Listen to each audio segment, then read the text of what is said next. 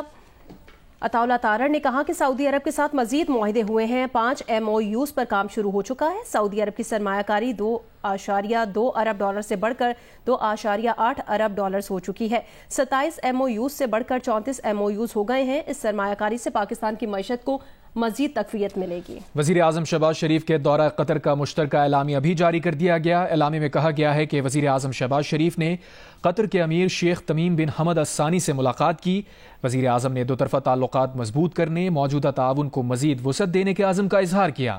وزیر اعظم نے پاکستان میں اہم اقتصادی شعبوں میں سرمایہ کاری کے مواقع کو اجاگر کیا۔ ملاقات میں سرمایہ کاری اور تجارت پر زور دیا گیا۔ دیگر شعبوں میں تعاون کے مواقع پر تبادلہ خیال کیا گیا۔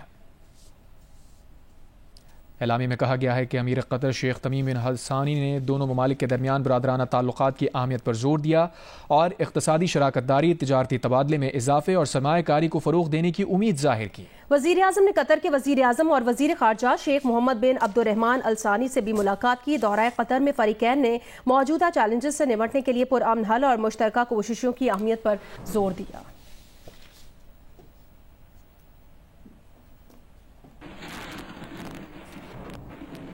وزیر خزانہ محمد اورنگزیب کی زیر صدارت کابینہ کی اقتصادی رابطہ کمیٹی کا اجلاس ہوا۔ اجلاس میں وزارت دفاع کے لیے $1.8 ارب کی تکنیکی ضمنی گرانٹ کی منظوری دے دی گئی۔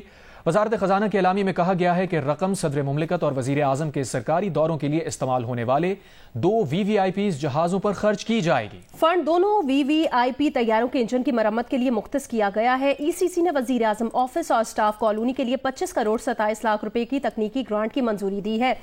Flood response emergency housing project کے لیے 30 ارب روپے کے اجرا کی منظوری دی گئی ہے۔ مختص رقم صوبہ سندھ کو جاری کی جائے گی۔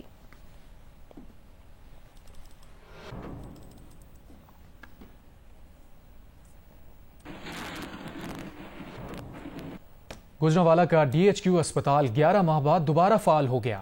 اسپتال آنے والے شہری علاج معالجے کی سہولیات ملنے پر جہاں خوش ہیں، وہیں پرانی عمارت کی جگہ خوبصورت اور state of the art building دیکھ کر حیران بھی ہیں۔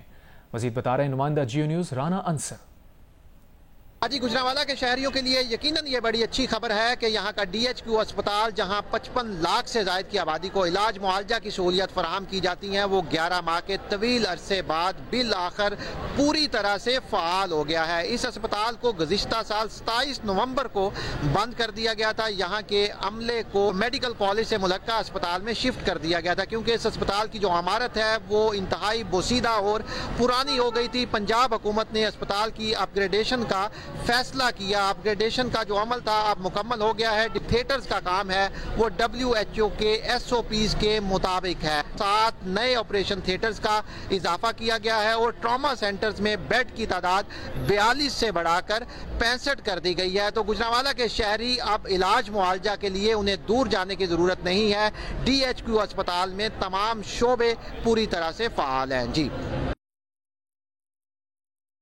کرکٹ کی پہچان عظیم کرکٹر ظہیر عباس PCB گورننگ بورڈ کا حصہ بن گئے ہیں۔ ایشین بریڈمین کو اسٹیٹ بینک نے گورننگ بورڈ میں نامزد کیا ہے۔ کرکٹ کے میدان میں بے شمار کارہائے نمایاں انجام دینے والے ظہیر عباس انٹرنیشنل کرکٹ کونسل کے صدر کے منصب پر بھی ذمہ داریاں نبھا چکے ہیں۔ شاندار بیٹنگ اسٹائل، جاندار کور ڈرائیو، حریف بالرز پر ہیبت طاری کرنے والے عظیم کرکٹر ظہیر عباس، وہی ظہیر عباس جنہیں دنیا ایشین بریڈمین کے نام سے جانتی ہے۔ پاکستان کے سابق کپتان ظہیر عباس PCB گورننگ بورڈ کا حصہ بن گئے ہیں۔ اسٹیٹ بینک نے انہیں گورننگ بورڈ میں معراج محمود کی جگہ نامزد کر دیا ہے۔ کرکٹ کے میدان میں بے شمار کارنامے انجام دینے والے ظہیر عباس انٹرنیشنل کرکٹ کونسل کے صدر کے منصب پر بھی ذمہ داری نبھا چکے ہیں۔ ماسٹر بیٹر ظہیر عباس پاکستان کی طرف سے ٹیسٹ کرکٹ میں 5000 رنز بنانے والے پہلے کرکٹر بھی ہیں۔ انہوں نے ٹیسٹ میں 12 اور ون ڈے انٹرنیشنل میں 7 سینچریز سکور کی ہیں۔ ظہیر عباس فرسٹ کلاس کرکٹ میں سینچریوں کی سینچری بنانے والے ایشیا کے واحد کرکٹر ہیں۔ سابق کپتان کو 2020 میں ICC ہال آف فیم میں بھی شامل کیا تھا۔ آسٹریلیا میں وائٹ بال سیریز کے لیے پاکستان کرکٹ ٹیم کی تیاریاں جاری ہیں۔ قومی کھلاڑیوں نے آج بھی میلبرن کرکٹ گراؤنڈ میں بھرپور ٹریننگ کی۔ کھلاڑیوں کا فوٹو شوٹ بھی کیا گیا۔